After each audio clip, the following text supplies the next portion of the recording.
The latest research in mindfulness is showing that that it's possible to actually practice paying attention in systematic ways that change the way the brain is wired, changes the way the brain functions, changes the very structure of the brain in ways that enhance well-being and clarity and multiple intelligences. So this is a very, very exciting time where science and meditation are coming together, because we're discovering that the human organism is really capable of profound, the technical word is called plasticity, that the brain is an organ that changes in relationship to experience, and actually the chromosomes are changing always in relationship to experience. And so meditation even seems to be able to drive changes in which genes in our chromosomes are being upregulated and which genes are being downregulated, which means we have a lot more freedom to transform our organism and our life experience and attain some degree of profound well-being and satisfaction than what we ever thought. That's scientifically amazing, and it's also seems to be the case.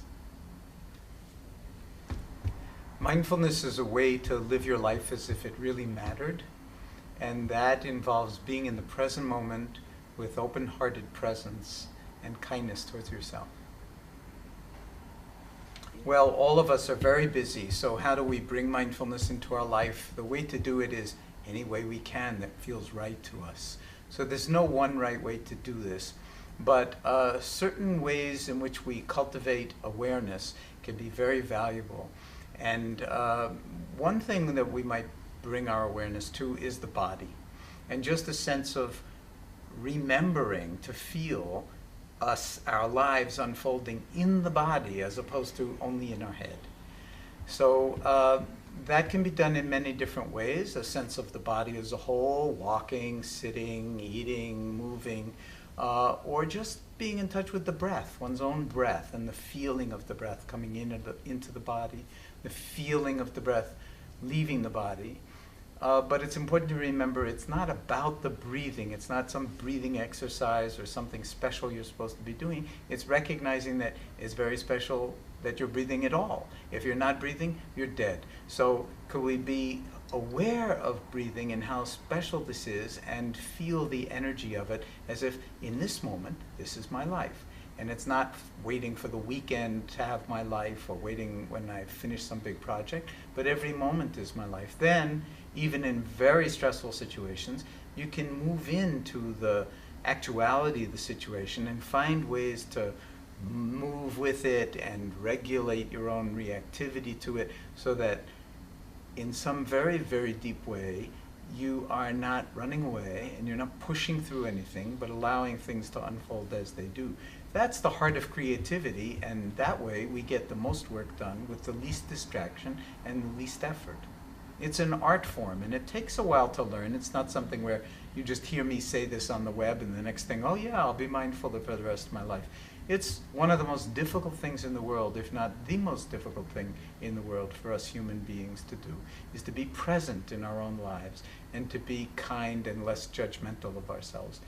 That's why it's worth doing. It's worth practicing. But it's not a doing, really. When all is said and done, it's a way of being, and actually a way of being awake and yourself. And the present moment, which is the only moment we're ever actually alive in, tends to get obliterated, really squeezed to the point where we're not in the present moment anymore. We're always in the past, always in the future, and that's a prescription for unhappiness. Happiness isn't some other time when, at the pot of gold at the end of the rainbow. It's right now, in the midst of whatever is happening. And this is an art form, so it does take some time, it does involve some discipline, but I would throw out, well, what else is there to do? Because if you're missing your entire life, whatever moment you decide it's time to reconnect with your life, that moment, guess when that will be? It will be now. Again, you look at your watch, oh my God, it's now, again. So we only have moments of now, why not make the most use of them now? What is the most important thing that I've learned over the years about mindfulness? I don't know. That it's a mystery, that it's a gift, that we are geniuses, that we're miraculous beings, and that we ignore most of our beauty and drive ourselves crazy over all these things that are really not important. So we're driven by the urgent, miss the important, and then wind up a lot of the time being unhappy, and then look elsewhere for the solution. This is a prescription for disaster.